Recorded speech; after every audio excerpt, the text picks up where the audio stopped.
Welcome to The Big Story. I'm Olivia Quay. You can subscribe to the Straits Times channel so you never miss a single episode. In a much-anticipated move, Singapore and Malaysia will launch a vaccinated travel lane by land on Monday, November the 29th via the Causeway.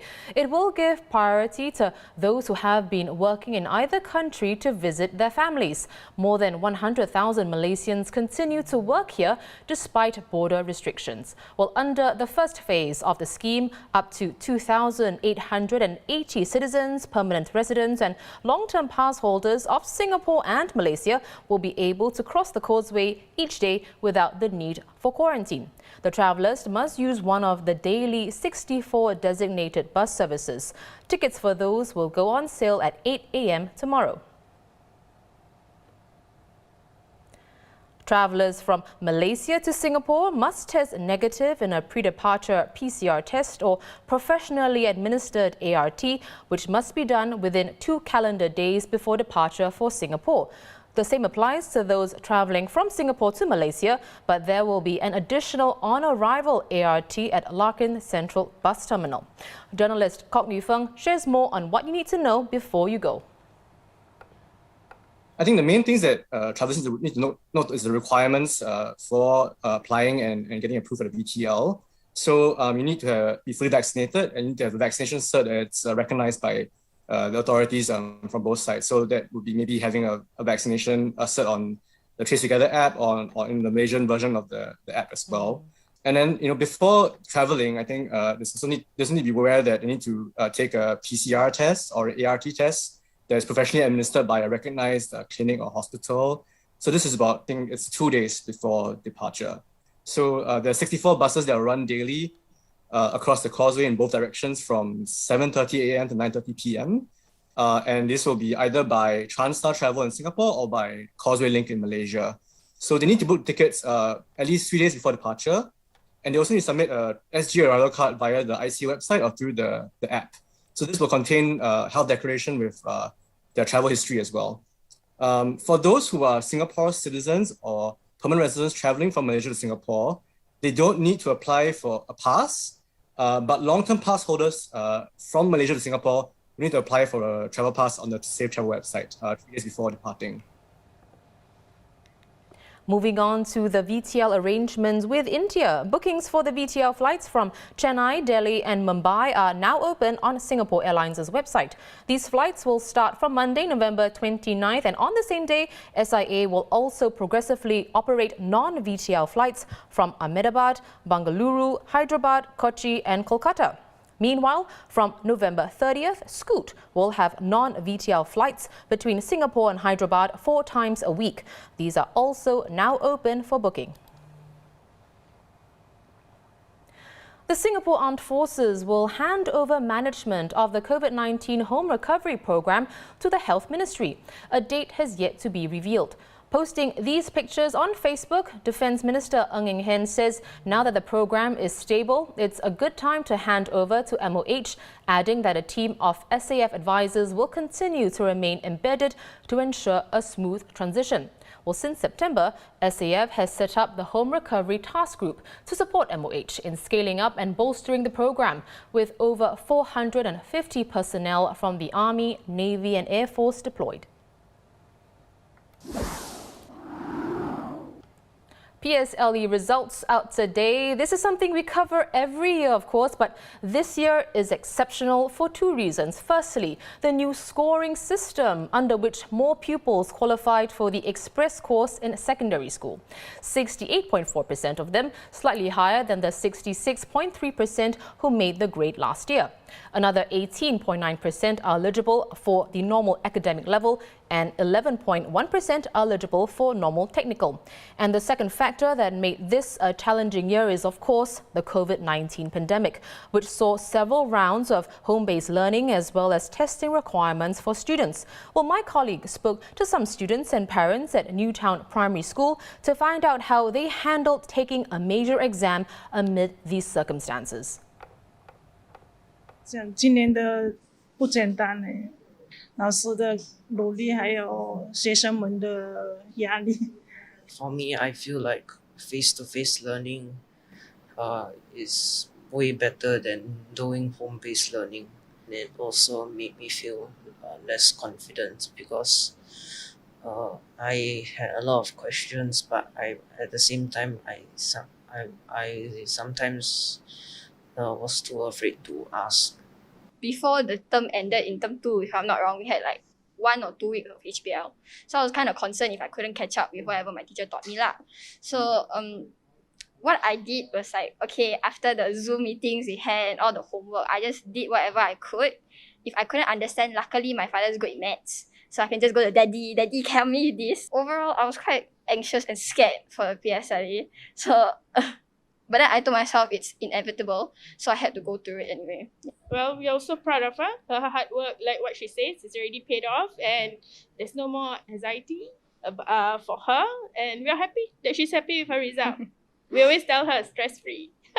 During the lockdown, I think it's very terrible because all the family members need to stay at home and cannot go out. And the difficulty is that for my family, parents still have one younger brother is an autistic. I want to be a doctor because I want to contribute to the society. My mother always tells me about some life values, and after hearing those life values, I really want to help other people when I grow up. Well, it's good to hear what some pupils and parents had to say about this rather extraordinary PSLE year. I'm now joined by a teacher, Madam Leong Pui Fan from Sishan Primary School in Yishun.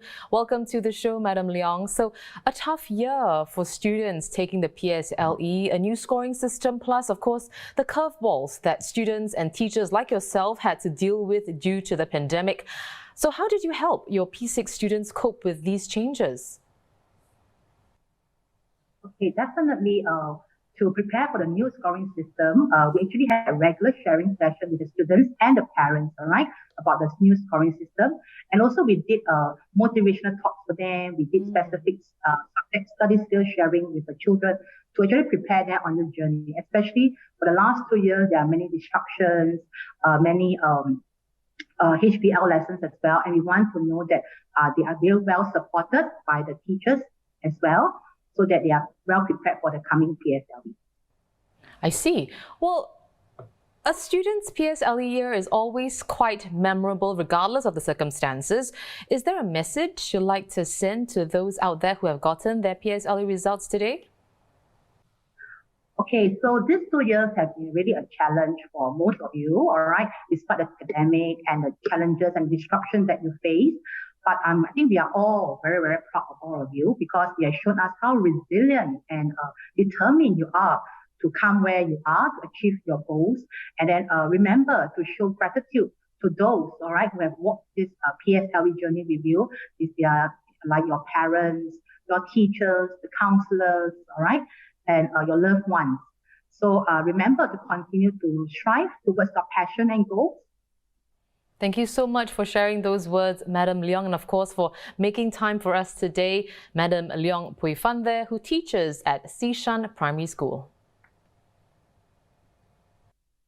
Well, let's turn our attention to the new scoring system used for the first time this year after nearly 50 years of the PSLE T-score. To recap, each subject is now scored using 8 bands known as achievement levels, and a pupil will be given AL scores from 1 to 8 instead of grades like A star to E.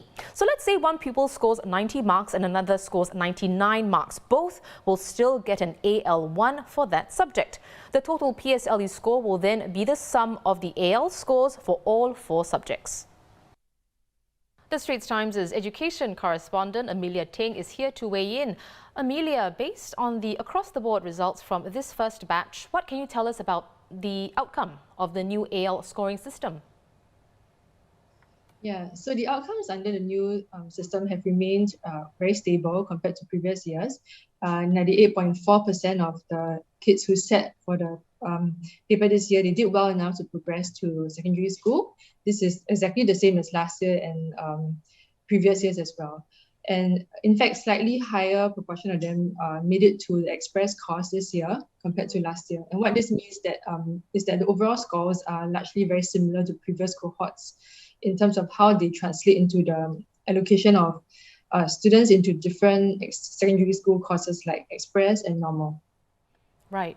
Well, also under the new scoring method or system, 65% of students who qualified for the normal courses this year can take at least one subject at a more demanding level in secondary school. Amelia, can you elaborate on that as well as the impact that will have?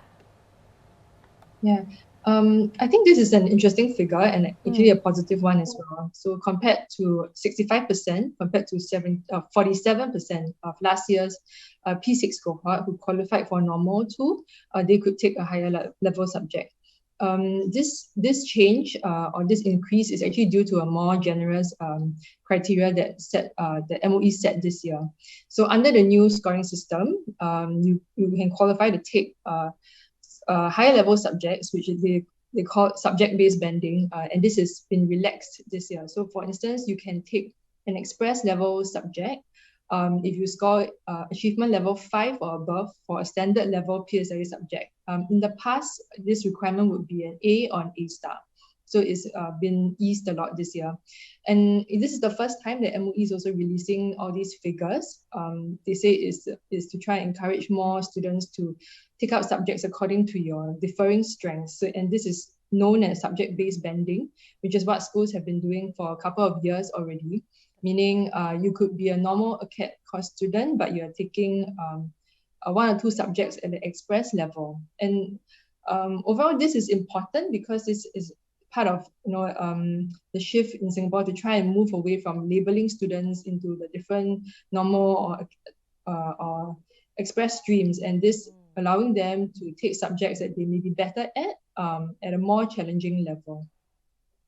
That's a good point there, Amelia. Well, these P6 students, their results are out, they have received them, but they have from today until 3 p.m. on November the 30th to submit their 6 secondary school choices. So, as a parting note to this discussion, how should they pick their schools? So, similar to past years, you'll be posted to secondary schools based on your PSLE score by merit and then by order by which you rank your school choices. But this year, school choice will be a new tiebreaker. So in the event that you have two students with the same PSLE score and you're vying for the last place in a school, school choice will be important. So one tip is to rank your preferred school higher in your order, and then to know what school you can possibly qualify for. You look at the indicative PSLE score ranges that were released in April this year, and then at the same time try to look at the other aspects of the school to see, besides its academics, like the programs it offers and how it will suit your child, the environment and its culture. According to MOE, you should use all 6 options. Don't leave anything blank. Try to use all 6 options with a range of cutoff points to increase your chances of getting into one of the 6 options. And another tip is to consider at least 2 to 3 schools where your PSLE score is higher than the school's cutoff points. The posting results will be released between 22nd to 24th December. So until then, just try and enjoy the school holidays and try to relax. Thank you for those tips, Amelia. That was education correspondent Amelia Teng.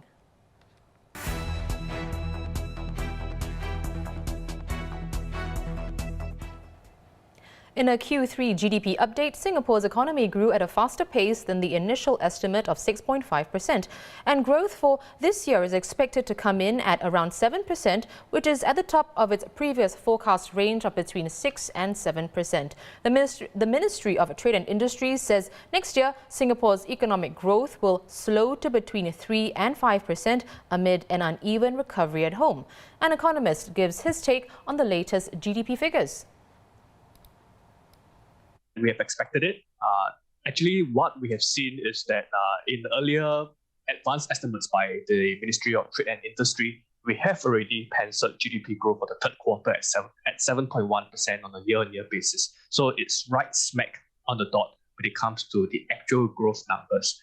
If we see the latest data at hand, it is encouraging to see that all three broad sectors like manufacturing, services, and construction has expanded further, and especially services and construction, beating advanced estimates that was being shown previously.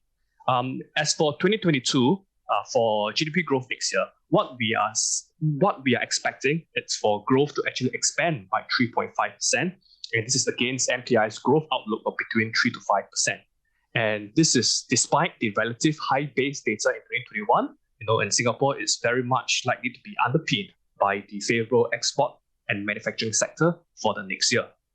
I think what's also important really is the fact that we are also expecting the further recovery of especially Singapore's key trading partners as they bolster their vaccination efforts into 2022.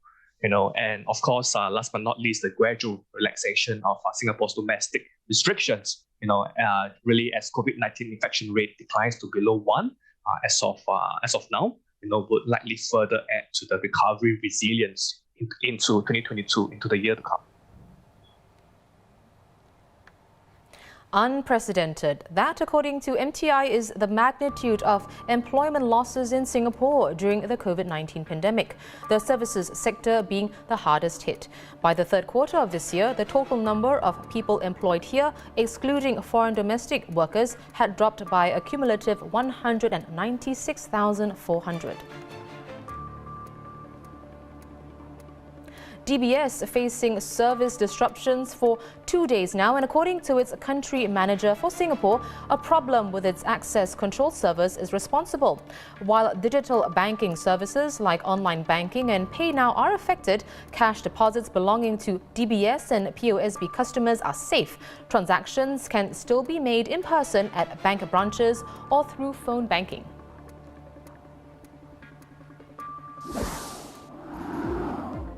Well, those are our top stories for today. Visit straitstimes.com for more news and our YouTube channel for more videos. Subscribe by hitting the red button below. I'm Olivia Quay. See you tomorrow for more stories on The Big Story.